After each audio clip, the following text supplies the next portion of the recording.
ঘোষণা কমিশনের আগে ভোট ঘোষণা করছেন বীরভূমের বিজেপির ইনচার্জ। কি বলছেন তিনি একবার শুনে নেব।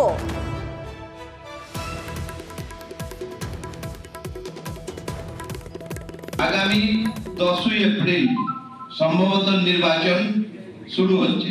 10ই এপ্রিল থেকে 15ই মে এই সময়সীমার মধ্যে মোট 8 পর্বে আমাদের লোকসভা নির্বাচন অনুষ্ঠিত হতে চলেছে। সেখানে দু একদিন তারিখের হেরফের হতে পারে এবং মনে রাখবেন যে 8টি পর্বে লোকসভা নির্বাচন অনুষ্ঠিত হবে। আমাদের সঙ্গে রয়েছেন আমাদের প্রতিনিধি সুপ্রতিম। সুপ্রতিম, ভোটের তো রীতিনীতি সব পাল্টে দেওয়া হচ্ছে দেখছি, মানে জাতীয় নির্বাচন কমিশনের বদলে বীরভূমের বিজেপি ইনচার্জ দিন ঘোষণা করে দিচ্ছেন, এমনকি ক দফায় ভোট হবে?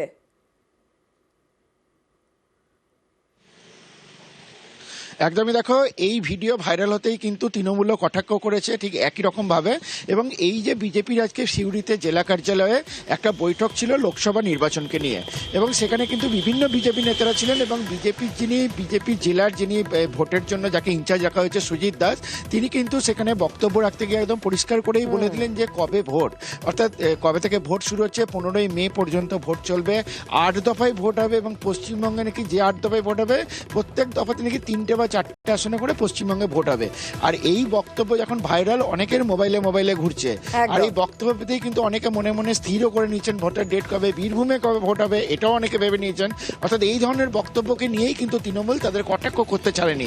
তারাও বলেছে যে বিজেপি সবকিছু আগে বলে দেয়, অর্থাৎ এটা যে বলেছে নিশ্চয়ই তারা একটু মেনে নিচ্ছেন যে ভোট হবে, এটা নিয়ে কিন্তু তারা অনেক স্বাভাবিকভাবে বিরোধীরা মানে বিজেপি বিরোধী রাজনৈতিক দলগুলি তো এটা অস্ত্র করবেই, কারণ জাতীয় নির্বাচন কমিশনের আগে বীরভূমের বিজেপি ইনচার্জ তিনি নাকি ভোটের দিন ঘোষণা করে দিচ্ছেন, এমনকি ক দফায়। আরো একবার শুনবো বীরভূমের বিজেপি ইনচার্জ তিনি কি বলছেন সভায়। আগামী 10ই এপ্রিল সম্ভবত নির্বাচন শুরু হচ্ছে। 10ই এপ্রিল থেকে 15ই মে এই সময়সীমার মধ্যে মোট 8 পর্বে আমাদের লোকসভা নির্বাচন অনুষ্ঠিত হতে চলেছে। সেখানে দু একদিন তারিখের হেরফের হতে পারে এবং মনে রাখবেন যে 8টি পর্বে লোকসভা নির্বাচন অনুষ্ঠিত হবে। আর স্বাভাবিক কেউ এই বিষয়টা হাতছাড়া করতে নারাজ। তৃণমূল কংগ্রেসের পক্ষ থেকে কটাক্ষ করেছে বিজেপি নেতার এই বক্তব্যকে কেন্দ্র করে।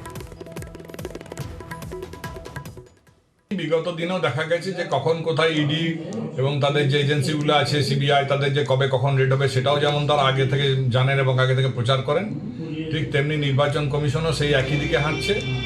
নির্বাচন কমিশনে কোনো ঘোষিত দিন কোনো ঘোষণা হওয়ার আগেই তারা দেখছি বিজেপির নেতৃত্ব তার পার্টি মিটিংয়ে কত হয় নির্বাচন হবে, কবে কবে নির্বাচন হবে এসব বলে বেড়াচ্ছেন।